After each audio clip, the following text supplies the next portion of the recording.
Bismillahirrahmanirrahim. Assalamualaikum warahmatullahi wabarakatuh. Alhamdulillahilladzi alafa baina qulubina fa asbahna bi ni'mati ikhwana. Asyhadu an la ilaha illallah wahdahu la syarikalah, asyhadu anna Muhammadan abduhu wa rasuluhu la nabiyya ba'da. Alhamdulillah kaum muslimin wal muslimat dimanapun Anda berada, pemirsa PKS TV Kota Batam yang saya banggakan, yang semoga dirahmati oleh Allah Subhanahu wa taala. Kita sudah 2 tahun menjalani Ramadan dalam masa pandemi ini, dalam kondisi pandemi COVID-19. Nah, tentu COVID-19 ini berdampak kemana-mana, ya, termasuk dampaknya adalah terhadap keluarga. Ada dampak yang baik, ada dampak yang buruk, gitu ya. Jadi pada kesempatan kali ini saya ingin menyampaikan tentang 5 faktor ya tentang ketahanan keluarga terutama di masa pandemi ini. Kenapa hadirin sekalian? Karena ternyata dari literatur ataupun berita yang saya baca, terutama di Kota Batam terjadi lonjakan perceraian ya yang di masa pandemi ini terjadi lonjakan hampir 100%. Nah, ini yang kemudian menjadi keprihatinan kita gitu ya, menjadi keprihatinan kita. Bagaimana di tahun lalu benar-benar kita di masa pandemi yang tidak bisa melaksanakan ibadah yang berkumpul bersama. Oleh karenanya pandemi COVID-19 ini membentuk keluarga-keluarga mungkin yang tadinya tidak pernah sholat berjamaah, tidak pernah berkumpul tadarus Al-Quran, ya alhamdulillah pada periode lalu tahun 2020 banyak para bapak yang mendadak jadi imam, mungkin yang selama ini berusaha menghindar gitu ya, jadi imam sholat di rumahnya gitu ya. Tapi ketika pandemi COVID kemarin tahun lalu itu mau tidak mau para bapak harus belajar keras agar bisa menjadi imam sholat, kan nggak mungkin diimamin oleh istrinya gitu ya. Oleh karenanya kita baca juga mungkin di grup-grup ada hikmahnya gitu ya dengan pandemi COVID di tahun lalu. Dan di tahun sekarang walaupun masih pandemi COVID, tapi pemerintah melalui gugus tugas masih membolehkan untuk daerah-daerah yang sudah tidak zona merah untuk melaksanakan ibadah-ibadah yang berkumpul bersama ya, seperti salah satunya melaksanakan sholat tarawih bersama. Nah ini, jadi kembali lagi ke faktor tentang ketahanan keluarga, saya menyoroti tentang kenapa justru di masa pandemi ini terjadi perceraian melonjak tajam. Sumbernya dari mana? Dari Pengadilan Agama Kota Batam ya. Jadi di sini nih ada datanya, selama masa pandemi ada 1.509 kasus ya perceraian, dan yang menjadi saya sedih adalah 1036-nya adalah gugat cerai dari pihak perempuan. Jadi yang justru kasus talaknya hanya sekitar 300-an kasus. Dan apa sih permasalahannya Bapak Ibu sekalian? Apa sih pendorongnya? Ternyata pertama yang gugat cerai lebih kepada masalah ekonomi. Yang kedua masalah perselingkuhan ya, karena ternyata di Batam juga dan Kepri secara keseluruhan banyak pasangan-pasangan muda gitu ya.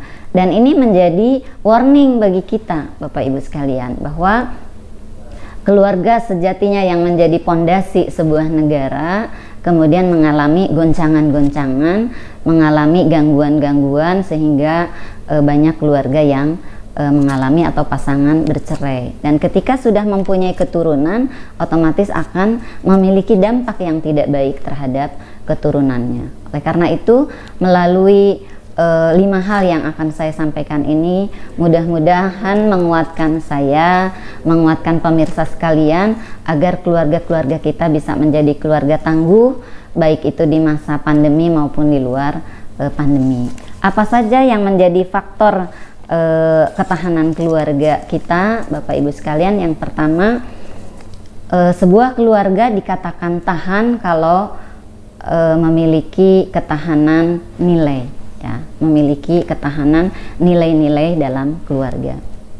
Jadi ketika pasutri atau calon pasangan suami istri mau menikah, ketika menikahnya didasari oleh Allah, mitsaqon ghalidho, perjanjian yang kuat, maka insya Allah ketika menghadapi permasalahan-permasalahan di tengah jalan akan dikembalikan ke tujuannya semula gitu, bahwa menikahi seorang istri, menikahi seorang laki-laki bukan karena fisiknya.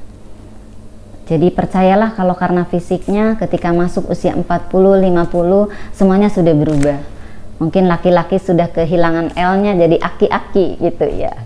Perempuan juga udah ada keriputnya ya, udah mulai ada tanda-tanda penuaan. Walaupun di pasaran banyak krim-krim anti aging, anti penuaan, tapi tetap usia tidak bisa dibohongi. Tapi kalau misalnya pernikahan atas dasar ketakwaan karena Allah, insya Allah hal-hal yang istilahnya sepele tidak akan menjadi tidak akan menjadi penghambat ataupun tidak akan menjadi masalah. Tapi bukan berarti keluarga tidak pernah mengalami masalah.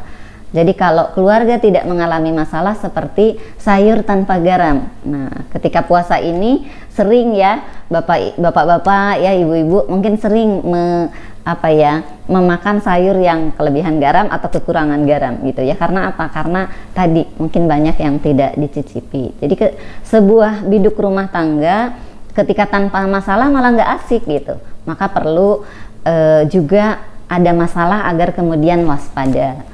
Jadi ketika seorang sopir melaju di jalan tol yang nggak ada hambatannya, walaupun sekarang jalan tol pun banyak hambatannya gitu ya. Jadi misalnya di jalan tol nggak ada hambatannya kan cenderung membawa ngantuk gitu ya seorang sopir, maka sering banyak terjadi kecelakaan. Begitu juga dengan kapal rumah tangga, perlu adanya masalah agar kemudian bisa berpikir kreatif, agar bisa kemudian menghadapi masalah itu menjadi sebuah pembelajaran dan juga ada solusi. Jadi yang pertama, memiliki ketahanan nilai ya. Masing-masing anggota keluarga memiliki nilai sehingga mampu menghadapi kondisi yang dihadapi. Nilai itu apa? Nilai adalah nilai-nilai agama, nilai-nilai etika, akhlak, moral yang kita pahami sebagai sebuah nilai. Tadi kejujuran.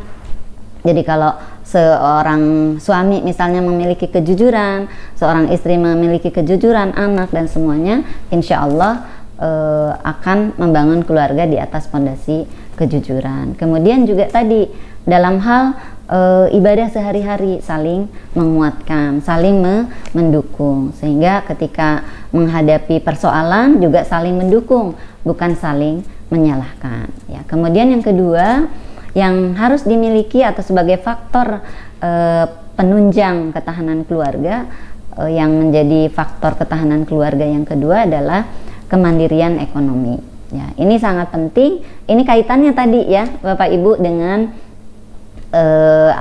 faktor-faktor penyebab perceraian khususnya di Kota Batam, sebagian besar faktor ekonomi ya. Kita tahu Batam adalah sebelumnya kota industri, kemudian berubah menjadi kota mais, pariwisata, kemudian terdampak COVID, tentu banyak sektor-sektor yang terpengaruh, baik itu sektor galangan kapal, sektor pariwisata terutama yang langsung terputus dengan dunia luar ya, terutama pasokan terbesar Kepri pariwisata adalah Singapura dan Malaysia. Tentu ini sangat berdampak, dan ketika mungkin suaminya di PHK atau dirumahkan, ketika tadi tidak memiliki nilai Bapak Ibu, seorang istri misalnya tidak memiliki nilai dalam artian tidak qanaah, tidak menerima apa yang memang ada gitu, maka bisa jadi tadi menuntut yang tadinya dapat gaji bulanan, kemudian tidak dapat gaji bulanan, bahkan dirumahkan, kemudian mau usaha apa masih perlu waktu juga karena juga perlu ilmunya. Artinya kalau istri nggak sabar, istri akan udahlah cerai aja gitu ya. Nah itu padahal di saat itulah sebenarnya seorang suami perlu dukungan anggota keluarga yang lainnya, terutama dari istri. Oleh karenanya kalau kita baca dalam sejarah, dalam sirah Rasulullah SAW, ada peran istri gitu ya yang luar biasa di sekeliling Rasulullah ya. Ketika proses Rasulullah diangkat menjadi Rasul, ada seorang istri yaitu Bunda Khadijah. Kemudian ada ketika proses perjanjian Hudaibiyah juga ada istri Rasulullah yang menguatkan bagaimana Rasulullah untuk memberikan contoh kepada sahabatnya. Jadi di yang kedua ini mandiri secara ekonomi, walaupun mungkin tidak sebesar sebelum kena pandemi misalnya, ataupun sedang mengalami cobaan dalam bab ekonomi ini, mungkin tiba-tiba di PHK, ataupun suami mengalami musibah kecelakaan yang tidak bisa bekerja dan sebagainya. Jadi seperti itu, ada waktu-waktu yang kemudian seorang istri memang harus tampil di depan gitu ya, artinya tampil di depan menyelamatkan bahtera rumah tangga. Oleh karenanya kemandirian ekonomi ini menjadi penting agar kemudian keluarga tidak terjebak kepada keluarga yang suka meminta-minta gitu ya, kemudian atau menunggu belas kasihan orang lain gitu. Pokoknya sekecil apapun, insya Allah kita tidak akan kalah dengan seekor burung. Nah ini keluarga bisa tahan kalau juga memiliki ketahanan ekonomi gitu ya, sehingga bisa tadi berbagi, minimal bisa berbagi, dan ini juga sangat diapresiasi ya oleh Rasulullah SAW, bahwa seorang yang menafkahi keluarganya dia diselarkan dengan jihad di jalan Allah. Jadi luar biasa, Masya Allah. Kemudian yang ketiga juga kita harus memiliki ketahanan menghadapi goncangan terhadap keluarga ya, terutama di masa sekarang, di masa teknologi semakin canggih ya, kemudian zamannya gadget, media sosial, itu godaan-godaannya sangat banyak. Jadi goncangan itu bisa jadi adanya perselisihan, pertengkaran antara suami istri. Nah, pertengkaran suami istri ini disebabkan berbagai hal. Bisa jadi ada ada pil misalnya, bukan pil KB, bukan pil obat ya Bapak. Mungkin Bapak Ibu, mungkin ada gangguan wanita misalnya, gangguan laki-laki lain, atau pil gitu. Atau tadi yang menjadi faktor kedua terbesar penyebab perceraian di Kota Batam, yaitu perselingkuhan. Bisa jadi gitu ya. Apalagi zaman medsos sekarang yang orang banyak kepalsuan gitu ya, menampilkan kepalsuan di media sosial. Mungkin yang yang sudah beranak 5 nampak jadi belum punya anak misalnya dan sebagainya. Jadi kalau tidak tahan menghadapi goncangan, ya bisa bubar rumah tangga itu, keluarga itu bisa bubar. Atau mungkin ada yang bermasalah dengan keluarga besar, ada bahkan mungkin kayak sinetron mantu dengan mertua gitu ya. Itu juga menjadi goncangan yang bisa mempengaruhi ketidaktahanan keluarga, atau bahkan dengan orang tua sendiri, atau mungkin masalah anak Bapak Ibu sekalian, atau masalah-masalah yang lainnya, atau masalah pekerjaan, masalah lain, pokoknya goncangan-goncangan yang kemudian bisa membuat biduk rumah tangga retak. Oleh karenanya kemampuan pasangan suami istri dan seluruh anggota keluarga menahan goncangan dari dalam dan dari luar gitu ya, yang merusak rumah tangga, insya Allah dengan adanya kerjasama Bapak Ibu sekalian ya, bermitra ya antara suami dan istri, kemudian juga saling melaksanakan hak dan kewajibannya, insya Allah akan bisa membentengi keluarga dari goncangan yang datangnya baik dari dalam maupun dari luar itu sendiri.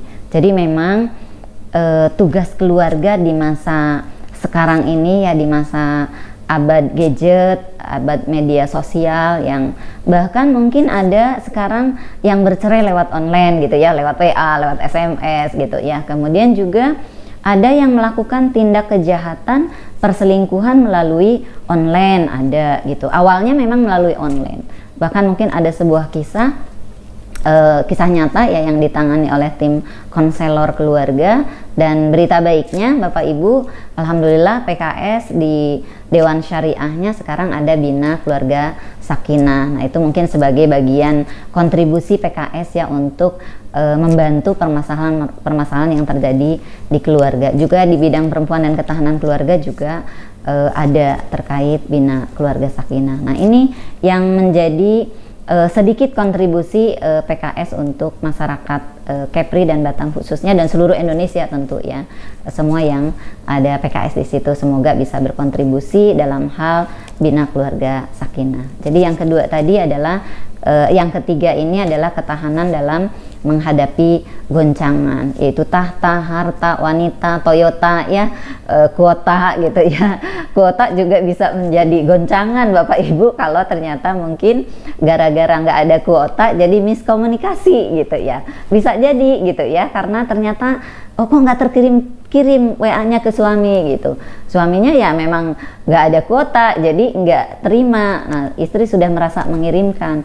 Akhirnya kadang hal-hal sepele bisa menjadi pertengkaran. Nah, pertengkaran kadang-kadang hal sepele, gara-gara makanan keasinan. Padahal kalau mau mengambil contoh Rasulullah SAW, mengatasinya dengan sangat bijak. Ya, semoga kita semua bisa lebih bijak juga. Istri kalau ada masalah nggak usah ngadu di Facebook, nggak usah ngadu di Instagram, di media sosial, tapi ngaduklah kepada Allah. Selesaikan dengan sebaik-baiknya. Kemudian yang keempat, ketahanan yang keempat adalah keuletan dan ketangguhan dalam peran sosial.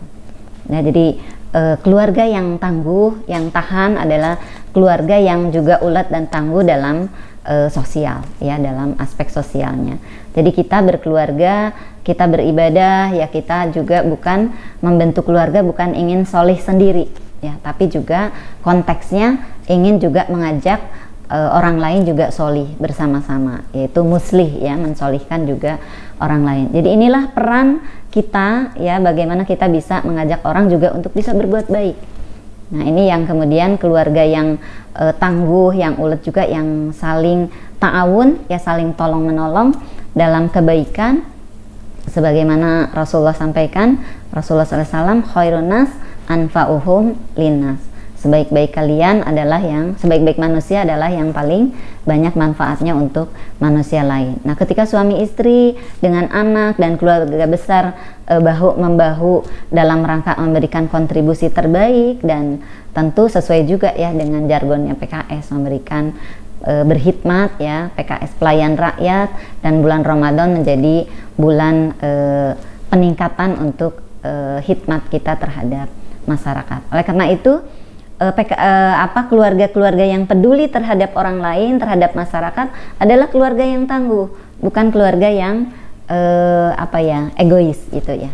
Jadi walaupun mungkin tidak berlebihan, mungkin tidak kategorinya bukan yang lebih dari cukup, tapi mampu berkontribusi, mampu memberikan apa yang dimilikinya untuk orang lain, baik dalam berbagai hal, ya, tidak harus dalam harta, mungkin tenaga, mungkin keterampilan, mungkin juga ilmu dan lain sebagainya. Kita bisa memberikan pelayanan tidak harus dalam bentuk materi. Dan yang terakhir, pemirsa sekalian, keluarga yang tangguh adalah keluarga yang memiliki ketahanan menyelesaikan problemanya. Tadi saya sampaikan bahwa jangan sampai ada seorang suami atau seorang istri ada masalah dengan saudaranya, dengan suaminya, dengan anaknya, dengan mertuanya, dengan orang tuanya, malah ngomel di media sosial gitu. Kira-kira ada solusi nggak Bapak Ibu? Pasti nggak ada, ya, malah menambah masalah, ya. Jadi mengatasi masalah dengan masalah seperti itu.